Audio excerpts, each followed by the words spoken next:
নমস্কাৰ কাৰ্দম আজি আমি উপস্থিত তিলাবস্তি শান্তি গাঁৱৰ গোটেই ৰাইজ ইয়াত উপস্থিত হৈছো আমাৰ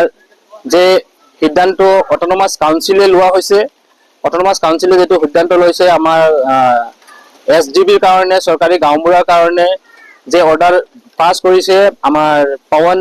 বংগুং ডাঙৰীয়াৰ কাৰণে আমি এটো সমৰ্থন কৰিছো গোটেই আমাৰ তিলাবস্তি শান্তি গাঁৱৰ সমাজৰ যিমান ৰাইজৰ মানুহ আছে গোটেই আমি মিলি পেলাই এটো সমৰ্থন কৰিলো আৰু আমি ধন্যবাদ জনাইছো আমাৰ অটোনমাস কাউন্সিলৰ যে যেখেতে এটা এনেকা টাইপৰ এটা স্টেপ লৈছে যে এখন ট্ৰাইবেল মানুহ আমাৰ এৰিয়াত এজ এ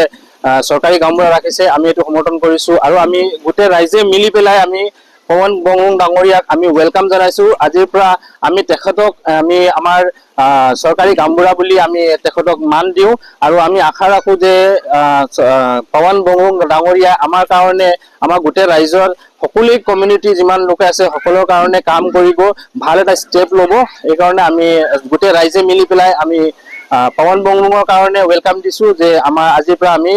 এজ এ চৰকাৰী গাঁওবুঢ়া আমি পৱন বংগুঙক সাপোৰ্ট কৰো থ্যাংক ইউ ধন্যবাদ আমি সকলো ৰাইজ পৱন বংগুং ডাঙৰীয়া আমি এজ এ তেখেতক আমি গাঁওবুঢ়া মানুহ আমি সকলো সব ৰাজি আছো ইয়াত তুলিৰাম লংহাং জিন্দাবাদ ডক্টৰ তুলিৰাম লংহাং জিন্দাবাদ পৱন বংগুং ডাঙৰীয়া জিন্দাবাদ থ্যাংক ইউ